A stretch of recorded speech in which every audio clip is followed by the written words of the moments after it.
This piece, possibly the most interesting unsuccessful Ferrari ever. Proving what the auctioneers call provenance of cars like this is a major task. Among the signs that this is the original Ascari Indy car are dates from 1952 stamped onto the cylinder heads. There are also dated identification marks stamped into engine parts from both the American Automobile Association and the US Auto Club. Another development of the 375 Formula One car was created in Britain, where industrialist Tony Vandervelde bought a car and modified it extensively. Vandervelde's business was in engine bearings, used by many major manufacturers under the thin wall trademark. His car was therefore raced as the thin wall special, and because of Vandervelde's engineering facilities, it was probably the most highly developed 375 ever. Vandervelde took his racing very seriously, and among the drivers who raced the thin wall special were the experienced Gonzalez, Farina and Taruffi, and the young Mike Hawthorne and Peter Collins. But Ferrari thought Vandervelde was stealing his ideas and passing them on to BRM, and finally he refused to collaborate with the British team. Vandervelde then decided to take on Ferrari wholeheartedly, creating the van walls which went on to beat the factory Ferraris in the 1958 Constructors' Championship. Revenge, they say, is a dish best eaten cold. The most unusual application of the 375 engine was this hydroplane, built for wealthy Italian enthusiast Achille Castaldi to attack water speed records.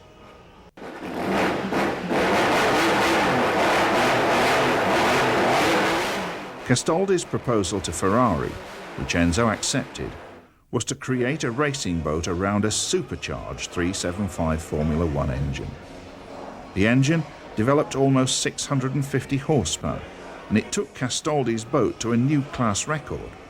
Set in late 1953 at over 150 miles per hour, that record still stands. With the change to Formula 2 Grand Prix in 1952, Ferrari introduced another new engine. Again, it was a Lampredi design, but for the 2-litre Formula 2 limit, he had abandoned the V12 configuration of the 375 for a much simpler 4-cylinder design. The theory was that this would improve reliability by reducing the number of components and at the same time achieve an improvement in torque. Put into practice, the theory worked perfectly. During the 1952 and 1953 seasons, the Ferrari 500, again the name came from the capacity of a single cylinder, won every Grand Prix but one. Alberto Ascari, the factory team leader, dominated both years and took back-to-back world championships. No wonder this car is on display in Ferrari's own museum at Maranello.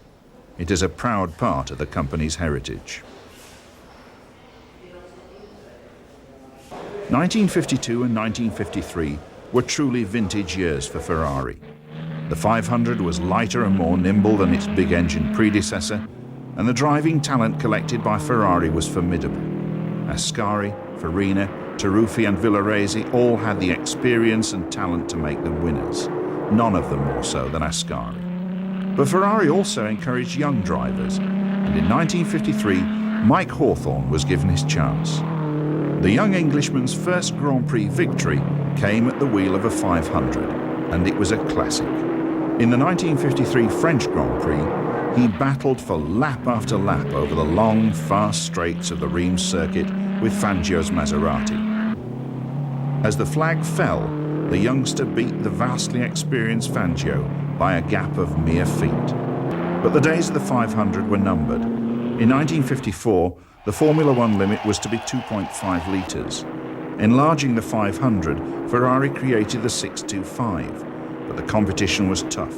Mercedes-Benz were coming back to Grand Prix racing.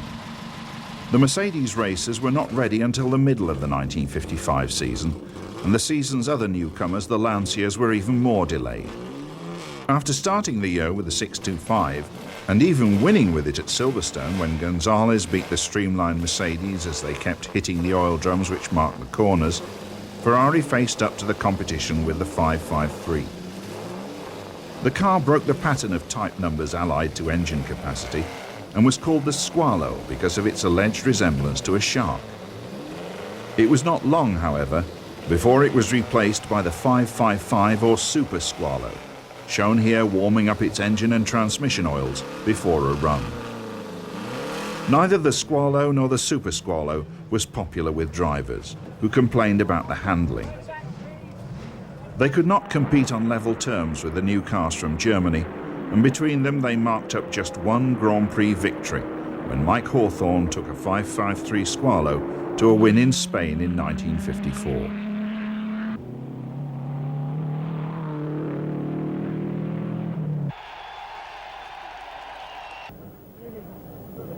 By 1955, Ferrari were facing an even stronger challenge, for the new Lancia D50s were ready for a full season.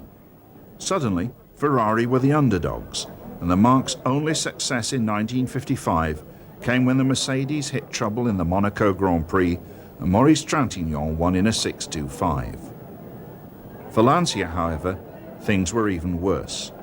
The cars were good, but money was short. And when its star driver Alberto Ascari was killed in an accident testing a Ferrari sports car, the spirit went out of the team and its owner, Gianni Lancia. Lancia had lost the will and the wherewithal to continue racing, and in July 1955, the entire team was passed over to Ferrari. The Lancia designer, Vittorio Giano, moved over to Maranello, and Lampredi, whose love of big cylinders had foreseen, among other designs, a 2.5-litre twin cylinder, found himself out of favour. For the rest of 1955, Maranello was busy turning the Lancia D50 into the Lancia Ferrari D50 for 1956. Mercedes had quit racing at the end of 1955, and Ferrari was able to attract the best driver in the world, Juan Manuel Fangio, to drive its new car. It was perhaps one of the most handsome Grand Prix cars ever, and it dominated the 1956 season.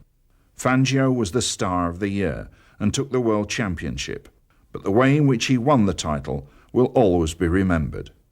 In the last race of the season at Monza, new recruit Peter Collins uncomplainingly handed over his car after the Argentinians had broken. It was the act of a gentleman, and neither Fangio nor Ferrari ever forgot it. By 1957, the D50 had become the Type 801, so named because it was the first V8 Ferrari. The car had been modified and had lost its pannier tanks, but not all the changes were beneficial. Collins was in the team and Hawthorne was back, but although Stirling Moss used the influence of his English chum to sit in a factory Ferrari at Monaco, he was driving a Maserati 250F and the new Van Wall that year. Having left the Ferrari team, Fangio had a factory Maserati, and it was he who went on to take the world title once again. The 801s finished the season without a win to their name, but back at Maranello, work was proceeding on a car which was to become another Formula One classic. The new car was the 246, and it had a new V6 engine which Enzo Ferrari had called the Dino in memory of his son, a talented engineer who had died of muscular dystrophy in 1957.